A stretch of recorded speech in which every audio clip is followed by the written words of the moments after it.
Ya. Assalamualaikum warahmatullahi wabarakatuh.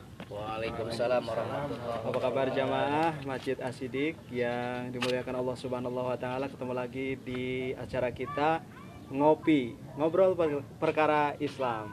Dan topik kita di pekan ini atau di ngopi seri kedua ini adalah tentang Idul Adha ya. Nanti kita akan bahas tentang Idul Adha ini, yang insya Allah Idul Adha ini akan jatuh di hari Jumat ya Pak Ustadz, di hari Jumat tanggal 31 Juli 2020. Dan insya Allah di DKM As-Siddiq kita akan menyelenggarakan dua kegiatan. Yang pertama adalah kegiatan sholat Idul Adha dan kemudian penyembelihan hewan kurban. Alhamdulillah di tengah-tengah kita sudah hadir Ustadz Makmur. Assalamualaikum. Waalaikumsalam warahmatullahi wabarakatuh. Alhamdulillah. Dan di sebelah saya ada saudara kita Bapak Heri Mahyudin. Ya. Damang Pak. Alhamdulillah. Beliau adalah Ketua Panitia Idul Adha di DKM As-Siddiq atau di lingkungan RW 14. Baik, kita mulai ngobrol-ngobrol tentang Idul Adha. Pak Ustadz, jamaah mungkin perlu pencerahan terkait dengan Idul Adha ini. Mengapa kita harus gembira dan juga harus ikut berkurban di Idul Adha tahun ini? Baik, assalamualaikum warahmatullahi wabarakatuh. Terima kasih Mas Kis, terima kasih jamaah Masjid As-Siddiq warga RW 14 yang ikut menyimak acara ngopi ya, ngobrol perkara Islam langsung. Ini seri kedua. Apa tadi yang disampaikan oleh moderator Mas Kis, bahwa alhamdulillah di lingkungan masjid kita RW 14 akan menyelenggarakan pelaksanaan penyembelihan hewan kurban ya, termasuk sholat Idul Adha ya, tentunya yang merupakan kegiatan yang tidak bisa dipisahkan, walaupun mungkin untuk sholat Idul Adha kita masih melihat perkembangan yang ada. Nah, berbicara tentang Idul Kurban itu adanya di bulan Zulhijjah ya. Bulan Zulhijjah itu salah satu bulan yang dimuliakan oleh Allah Subhanahu wa taala, karena di dalam Islam itu ada yang disebut dengan arba'atu hurum, 4 bulan yang sangat dihormati. Yang pertama adalah Zulqa'dah, Zulhijjah, Muharram dan Rajab. Nah, bulan Zulqa'dah ini adalah bulan atau salah satu bulan yang sangat dihormati atau dimuliakan di dalam Islam. Karena di dalam bulan Zulqa'dah atau Zulhijjah ini wabil khusus di bulan Zulhijjah ada pelaksanaan ibadah haji. Walaupun untuk kita di Indonesia tidak memberangkatkan karena sesuai dengan anjuran dari Kementerian Agama bahwa untuk tahun ini Indonesia tidak mengirimkan ya. Kalau ibadah hajinya ada, tetap ibadah hajinya tetap dilaksanakan, karena di Arab sendiri Mas Kis yang melaksanakan ibadah haji itu adalah para penduduk setempat dan mukimin yang sudah menetap di sana. Jadi ini semata-mata demi kemaslahatan sehingga untuk pelaksanaan haji tetap berjalan, tapi untuk tahun ini dari Indonesia tidak memberangkatkan. Mudah-mudahan para calon jemaah haji ini sudah dicatat oleh Allah ya niatnya untuk melaksanakan ibadah haji. Nah, pelaksanaan ibadah kurban ini syariat ya. Syariat yang di dalam usul fikih itu dikatakan syar'un man qoblana. Jadi syariat yang ada sebelum kita. Jadi syariat yang ada sebelum kita itu termasuk pelaksanaan ibadah haji, ibadah kurban, karena sudah ini ada sebelum dari Nabi Muhammad yaitu pada masa Nabiullah Ibrahim alaihissalam. Kemudian syar'un man qoblana atau syariat yang ada sebelum kita itu dilanjut oleh syariatnya baginda kita. Nah, termasuk sekarang pelaksanaan ibadah kurban ini memang disyariatkan untuk kita laksanakan karena termasuk min syairillah. Jadi dalam rangka mensyiarkan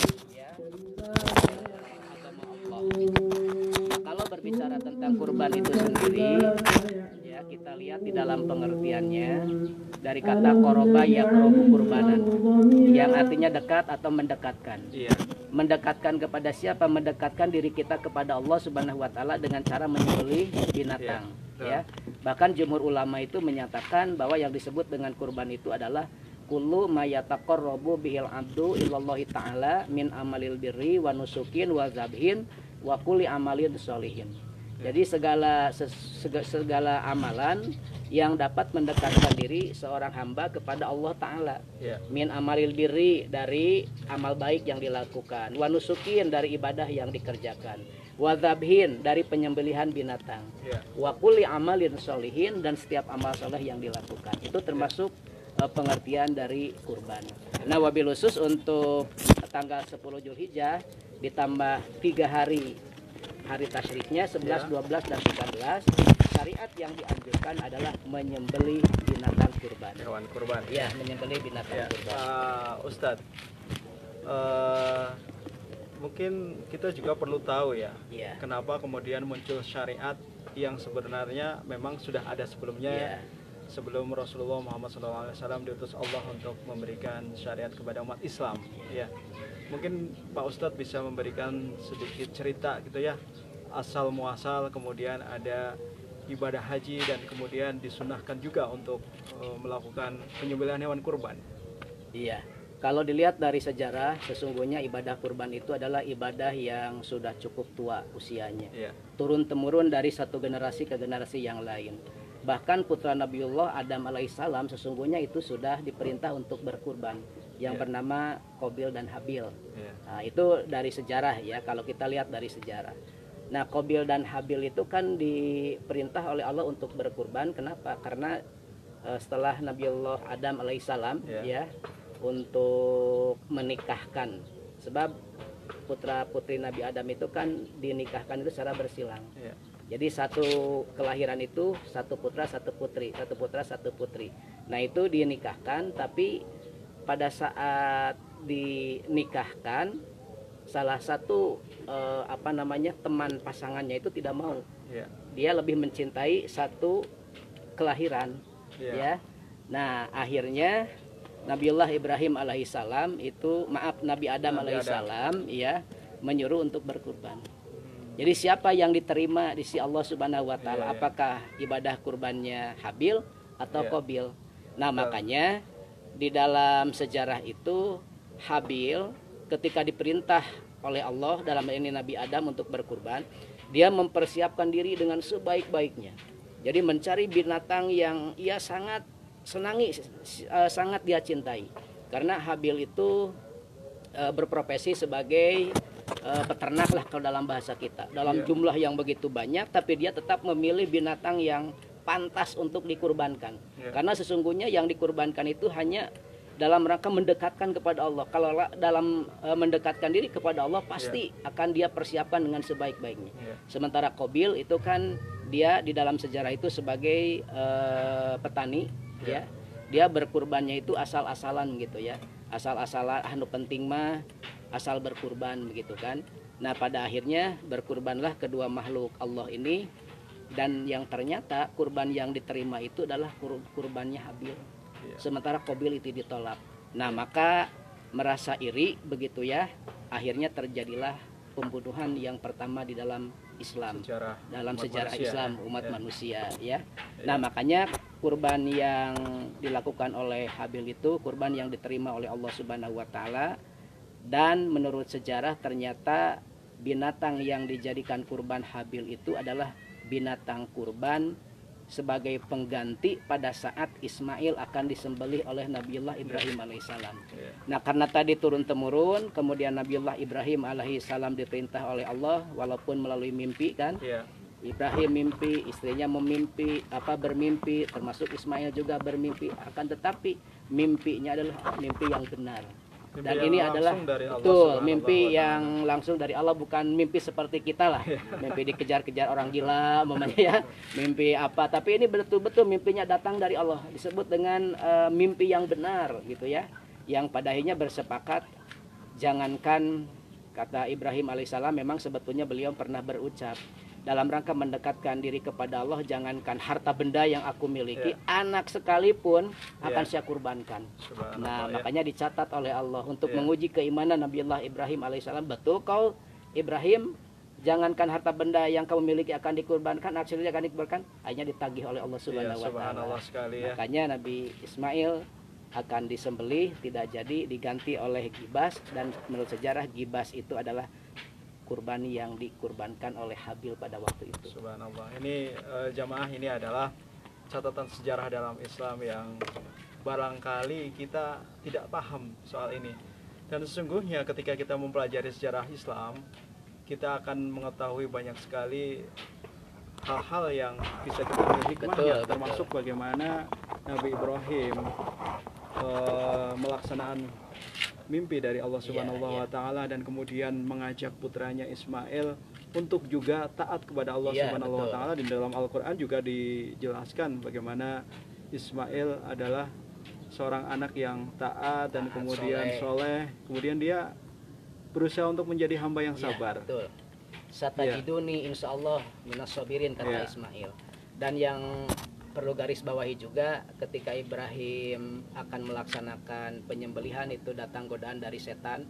Ibrahim melempar, datang kepada istrinya, ya Siti Hajar juga melempar, Ismail juga melempar, dan ini diabadikan dalam prosesi pelaksanaan ibadah haji dengan jumroh.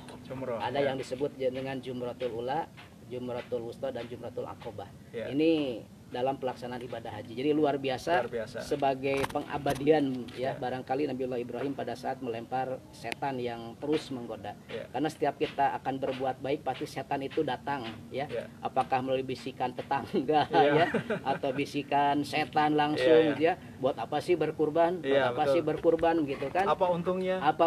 Kan yang jelas uang. Betul, uang kita yang habis gitu ya. Nah, itu bagi orang-orang yang mungkin belum secara syariat belum paham gitu ya. Betul.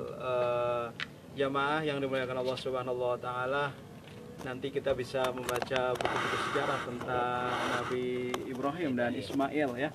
Bagaimana Ismail tumbuh menjadi anak yang sangat soleh. Tentu ini bukan hal yang dilakukan dalam waktu singkat. Ini perlu didikan dari orang tua, dan ini adalah hikmah bagi kita para orang tua, bagaimana kita mendidik anak-anak kita supaya tumbuh menjadi anak-anak yang soleh. Soalnya begini Mas, kalau di dalam Islam itu untuk membangun sinergitas, membentuk anak yang soleh itu seperti segitiga ya.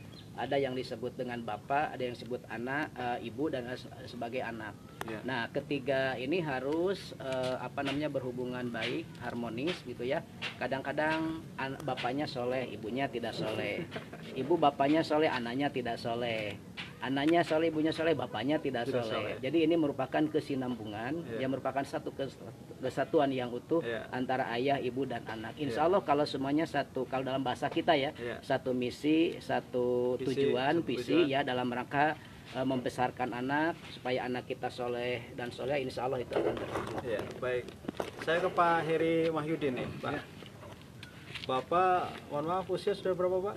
Saya sudah 50. Nah, saya yakin Bapak ini juga mungkin sudah berulang kali melakukan kurban ya Pak, dalam artian ikut berpartisipasi dalam penyembelihan hewan kurban. Mungkin Bapak punya pengalaman untuk dibagikan ke jamaah ketika itu Bapak berniat melakukan kurban, itu mungkin karena mendengarkan kajian atau mungkin Bapak terinspirasi oleh teman rekan sehingga ikut berkurban, dan mungkin Pak Heri juga merasakan sesuatu setelah berkurban. Silakan. Terima kasih Pak Kis. Alhamdulillah, memang kurban itu setiap tahun kita laksanakan dan insya Allah apabila kita mampu melaksanakannya, saya rasa Allah akan memudahkan. Jadi pengalaman Pak Heri ketika Pak Heri waktu itu berniat, saat itu juga Allah memudahkan jalannya untuk bisa ikut berkurban. Betul. Jadi setiap tahun apabila kita niatkan dari awal-awal, mungkin insya Allah dimudahkan oleh Allah. Jalan ya. Allah akan memberikan jalan. Dan juga setiap kali kita berkurban